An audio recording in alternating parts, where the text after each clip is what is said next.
ନବ ହଁ ଖାଲି ତାମାନେ ଦେଶ ସେବା ବା, ଏମାନେ ଏମାନେ ଦେଶ ଦେଶ ସେବା ନା, କରୁନାହାନ୍ତି, ଦେଶ ଲୁଟୁଛନ୍ତି। ସେବା ନାଁରେ ଲୁଟୁଛନ୍ତି ଏବଂ ଲୁଟୁଛନ୍ତି। ସେବା ନାଁରେ ଯୋଉମାନେ ପ୍ରକୃତ ସେବା କରୁଛନ୍ତି, ହଁ। ଯୋଉ ଶିକ୍ଷକମାନଙ୍କ କଥା ଆପଣ କହିଲେ, ଯଦି ତମର ସେଥିରେ ଲାଭ ନାହିଁ, ଆରେ କାଇଁ ମଦ ମାଂସ ବାଣ୍ଟିକି ତମେ ଠିଆ ହଉଛ, କୋଟି କୋଟି ଟଙ୍କା ଖର୍ଚ୍ଚ କରିକି ଏମଏଲଏ ମନ୍ତ୍ରୀ ହଉଛ, କ'ଣ ଦରକାର? ସେବା କରିବା ପାଇଁ ସେବା କରିବା ପାଇଁ ନା ଏମିତି ସେବା ନୁହଁ, ସେ ପେନସନ ପାଇବା ପାଇଁ। ବାସ୍ ପେନସନ ଲୁଟିବେ ତ ଆଉ ସବୁ ପ୍ରକାର।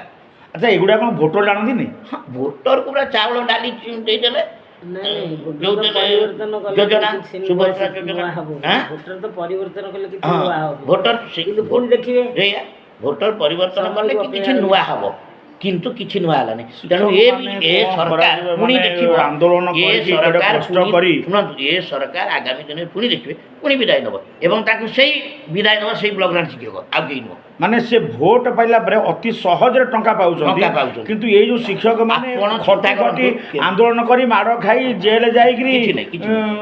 1500 ଟଙ୍କା ପାଉଛନ୍ତି। ଆପଣ ଦେଖନ୍ତୁ, ଏକ୍ଜିଷ୍ଟ ପୋଲ୍ ସହିତ ହଁ, ବିଜେଡ଼ି ନେତାମାନେ ହଁ। କି ବିଜେପି ନେତାମାନେ ସେମାନେ କେବେ ଭାବିଥିଲେ କି ଯେ ବିଜେପିର ସବୁତକ ପଳେଇବେ ଏମ୍ପି ଆଉ ଏତେ ଏମ୍ଏଲ୍ଏ ପୋଛିକି ନେବେ?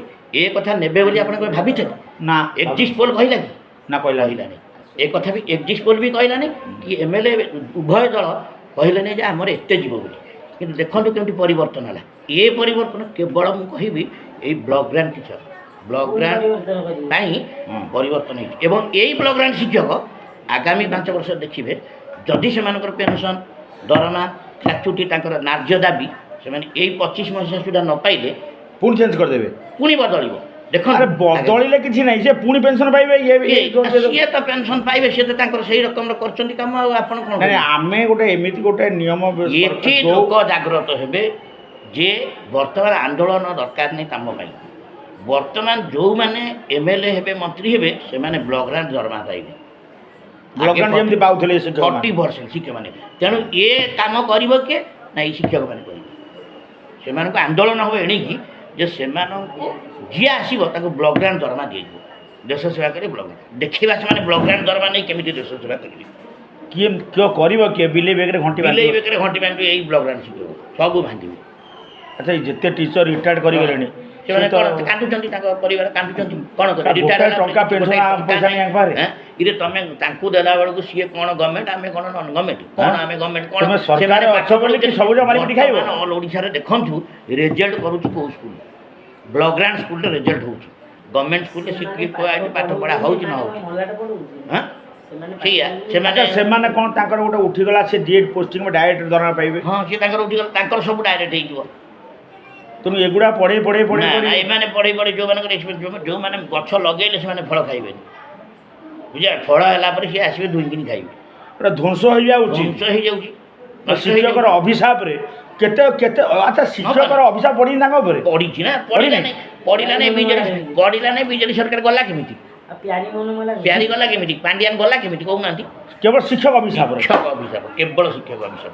କାନ୍ଦିଛୁ, କୁହା ହେଇଛି ତୁ କାନ୍ଦିବୁ, ନବୀନା କାନ୍ଦିଲା।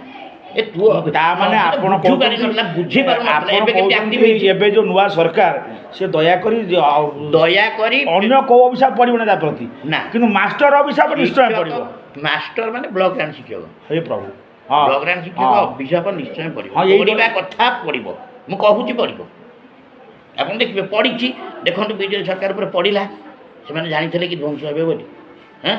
ଅରୁଣ ସାହୁ ଯୋଉ ଆମର ଆମ ଯୋଉ କୌଣସି ଏମାନେ ତ ଅଭିଶାପ ଆପଣଙ୍କର ବିଜେପି ଯୋଉ ଏଠିକାର ଯାଜପୁର ଯୋଉ ବବି ଦାସ, ତାଙ୍କ ଗୋଡ଼ ଧରିଲେ ଯାଇକିରି ସାର୍ ମାନେ, ବ୍ଲକ ଗ୍ରାଣ୍ଟ ଶିକ୍ଷକ ମାନେ, ହେଇ କରୁଛି ହେଲା ପାଣ୍ଡିଆନ କହିଲା ତମ ପାଇଁ ଗୋଟେ ବଡ଼ ଜିନିଷ ହେଇଛି, ସେଟା ଆୟ ଅବସର ତା ଗୋଡ଼ ଉପରେ ଯାହା ତମେ ମାନେ ବିଶ୍ୱାସ ମାନେ ଭାବିନଥିବ ତାହା ଅଧିକ ଦିଆହବ ଶିକ୍ଷକ ମାନେ। କିଛି ନାହିଁ, ତୁ ଯୋଉ ଆମକୁ କହିକି ବସେଇ ଦେଲୁ ହେଲା, ତାର ଅଭିଶାପରେ ତୁ ବିଦାୟ ହେଲୁ, ମାନେ କୂଳ ଧ୍ୱଂସ ପାଇଲା। ଏବେ ନବୀନ ବାବୁ ସବୁ ବୁଝୁଛନ୍ତି, ସେତେବେଳେ ବୁଝିପାରୁନଥିଲା। ମାଝି ସାର୍ ବୁଝିବେ କେମିତି? ମାଝି ସାର୍ ନିଜେ ଆସିଥିଲେ ଆମ ଆନ୍ଦୋଳନକୁ, ମୁଖ୍ୟମନ୍ତ୍ରୀ ବିଜୁ ପଟ୍ଟନାୟକ ଆନ୍ଦୋଳନକୁ ଆସି ଘୋଷଣା କରାଯାଇଥିଲା ଯେ ଏମାନେ ସମସ୍ତେ ସରକାରୀ ହେଲେ ବୋଲି। ଇଏ ଗୋଟେ ମୁଖ୍ୟମନ୍ତ୍ରୀ ଆସି ଘୋଷଣା କଲେ। ମୁଖ୍ୟମନ୍ତ୍ରୀ ହଉଛନ୍ତି ବିଜୁ ପଟ୍ଟନାୟକ, ଯେ ମୁଖ୍ୟମନ୍ତ୍ରୀ ଥିଲେ ବିଜୁ ପଟ୍ଟନାୟକ, ଯିଏକି ସଭା ଉପରେ ଆସି କଲେ ଯେ ସରକାରୀ ହେଲା ଏମାନେ ବାବୁ ସଚିବଙ୍କୁ ଅନେଇଛନ୍ତି। ତେଣୁ ବର୍ତ୍ତମାନ ମୋହନ ମାଝୀ ସେତିକି ସକ୍ସେସ୍ ହଉ ମୋଦି ସାଙ୍ଗରେ କଥାବାର୍ତ୍ତା କରି ଆସି ଡିକ୍ଲାର କରିବ ଯେ ଏମାନଙ୍କୁ ରେଗୁଲାର କରିଦିଆଗଲା ଗଭର୍ଣ୍ଣମେଣ୍ଟ କରିଲା ପେନସନ୍ ଫେନସନ୍ ସବୁ ପାଇବ। ବାଃ ବାଃ ବାଃ ଠିକ୍ ଠିକ୍ ଠିକ୍ ଠିକ୍। ତାହେଲେ ଆପଣ ଦେଖନ୍ତୁ ଆଗାମୀ ଦିନ ବିଜେପି ସରକାର ନାଦିକି ନେଇ ଆସିବ। ତାହେଲେ ଏଇ ଶିକ୍ଷକଙ୍କର ଏଇ ଯେଉଁ ଆଲୋଚନାରୁ ଆପଣମାନେ ଯାହା ବୁଝିଲେ ଦୟାକରି ଆପଣମାନେ କମେଣ୍ଟରେ ସେକ୍ସନରେ ଲେଖନ୍ତୁ। ବାସ୍ତବରେ ଏଇ ଯେଉଁ ପେନ୍ସନ୍ ପାଉଛନ୍ତି ସେମାନେ ଏଇଟା ମୋର ଟିକେ ବୁଝିବାର ଥିଲା।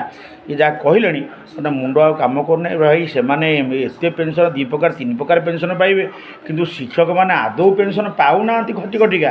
ତେଣୁ ମାନ୍ୟବର ମୁଖ୍ୟମନ୍ତ୍ରୀ ଯେଉଁ ଆସିଥିଲେ ଘୋଷଣା କରିପାରିଲେ ଖାଲି ଦେଖା ଦେଖି କରିଦେଲେ।